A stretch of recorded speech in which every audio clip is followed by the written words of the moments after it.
Hello friends, आज आ गई हूँ मैं अपनी एक और वीडियो लेके जिसमें मैं बताऊँगी आपको वन माने सिंगुलर और मैनी को प्लूरल भी बोल सकते हैं।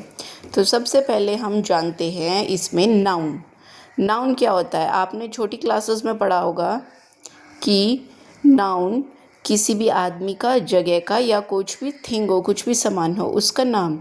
या इसकी दूसरी डेफिनेशन क्या होती है कि ऐसी चीज़ जिसको आप देख सको, टच कर सको या फील कर सको, वो नाउन होता है।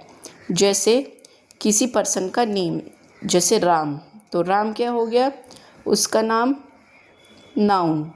प्लेस, कोई जगह हो, जैसे सहारनपुर, कुछ सामान हो, पेन, पेंसिल या कुछ चीज़ हो जिसको हम फील कर सकते हैं या टच कर सकते हैं, टेबल को हम टच कर सकते हैं, तो वो नाउन है। ठीक है, तो ये होता है नाउन। जैसे हैप्पीनेस, इसको आप फील कर सकते हैं। फियर, तो ये क्या चीज़ें हैं, ये हैं नाउन। ठीक है, सिंगुलर और प्लूरल ये सब नाउन के लिए ही लगते हैं। अगर एक चीज़ है तो आप उसको एज इट इज़ लिख देंगे, अगर बहुत सारी चीज़ें हैं तो उसके आगे एस लगता है और उस ई एस भी लगता है। तो कुछ रूल्स हैं, उनको मैं आगे आपको बताती हूँ। मोस्ट ऑफ द नाउन्स, अब रूल नंबर फर्स्ट पढ़ेंगे हम। मोस्ट ऑफ द नाउन्स यानी कि ज़्यादातर नाउन में क्या है, प्लस बाद में ऐड करवा देते हैं। जैसे आपने एग्जाम्पल में देखा है यहाँ पे कार, तो कार CAR, कार माने एक, और अगर हमारे पास बहुत सारी कार है तो हम क्या लगा देंगे, कार्स। ऐसे ही आपके पास क्या है, एक बैग है तो हमने लगा दिया BAG। लेकिन अगर बहुत सारे बैग हैं तो एस आ जाएगा। यही ये बोल रहा है कि ज़्यादातर नाउन में हम क्या करते हैं, लास्ट में प्लस एस लगा देते हैं। और देखो ये नाउन भी है क्योंकि कार क्या है, थिंग, और बैग क्या है, वो भी थिंग है। अब कुछ नाउन ऐसे होते हैं जो किस में एंड होते हैं, जिनके लास्ट में क्या आता है, SOX ZCH SS। इसकी अभी ट्रिक बनाऊंगी, पहले समझ लीजिए। जिन नाउन की एंडिंग में SI CHI OI XI SHI SS या T, तो उसमें क्या है, हम लास्ट में ES जोड़ देते हैं। जैसे बस, बसेस, ES जोड़ दिया। बेंच, बेंचेस, ES जोड़ दिया। ठीक है, इसकी एक ट्रिक लग सकते हो, जैसे सॉक, SOX। ठीक है, सॉक्स। और दूसरा, इसको फोनिक साउंड में इसकी साउंड होती है चा और इसकी होती है शाह, तो ऐसे भी याद रख सकते हो, सॉक और चा शाह, और शाह से SS और Z। बस ये याद करना है आपको, कौन कौन सी साउंड होगी, सॉक्स SOX, उसके बाद च श और Z और SS। ठीक है, अब कुछ नाउन ऐसे होते हैं जो S और Z में एंड होते हैं। अब देखो ऊपर भी S और Z है और यहाँ पे भी S और Z है, तो हमें पता कैसे चलेगा। देखिए मोस्टली तो ऊपर वाला ही यूज़ होगा, लेकिन जहाँ पे कुछ एक्सेप्शन है, जैसे क्विज़ है, इसमें क्या आ जाएगा, इसमें क्या आ जाता है, लास्ट वाले अल्फ़ाबेट को डबल कर देंगे और ES लगा देंगे। जैसे क्विज़ में Z आ रहा है, लास्ट में क्या बोला है हमने, S और Z आएगा, तो इसके लास्ट में क्या आ रहा है, Z आ रहा है, तो Z को डबल करके लास्ट में ES लगा देंगे।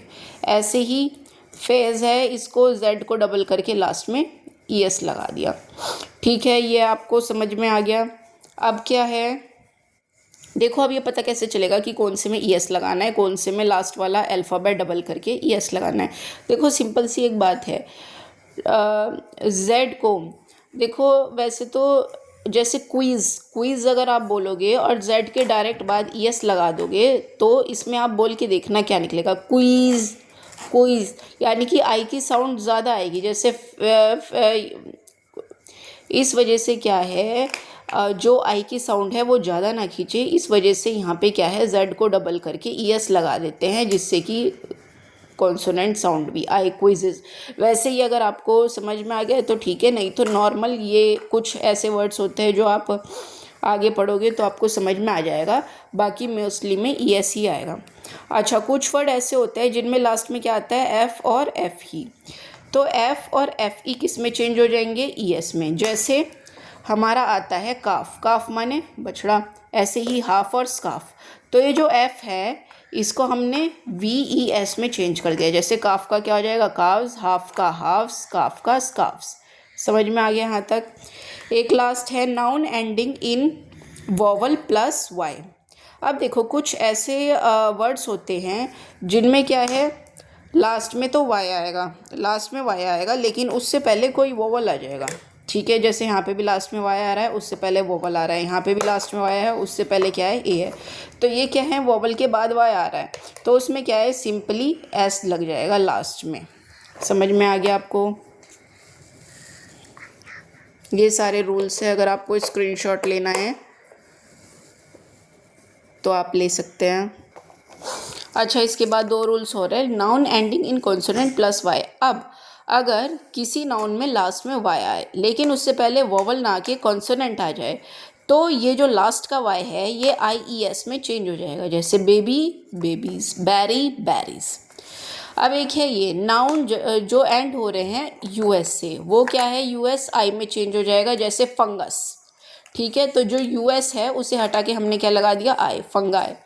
ठीक है, स्लेवस, स्लेबी। ठीक है, इसके अलावा कुछ ऐसे सिंगुलर और प्लूरल होते हैं जो टोटली क्या है, डिफरेंट। जैसे पर्सन, पीपल, पर्स एक आदमी हुआ तो पर्सन, ज़्यादा लोग हुए इकट्ठे हुए वहाँ पे तो people. Man, man. Foot, foot, feet, tooth, teeth, ये सब है, इनको आप पढ़ लेना। बाकी और सब ये कुछ अच्छा ये हैं, बाकी आगे आपके सिलेबस में भी आएंगे, बुक्स में भी पढ़ोगे तो ये चीज़ आपकी स्ट्रॉन्ग हो जाएगी। बाकी जो ये रूल्स हैं ये आपको थोड़े ध्यान में रखने हैं।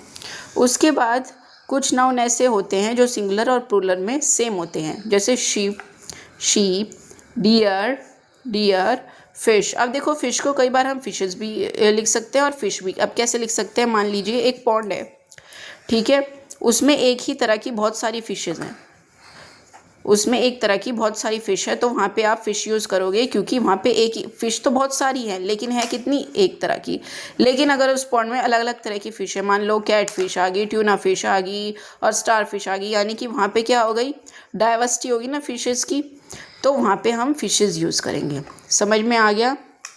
इस वीडियो में इतना ही। अगर आपको मेरी वीडियो अच्छी लगी है तो लाइक करें और सब्सक्राइब करें। Bye bye.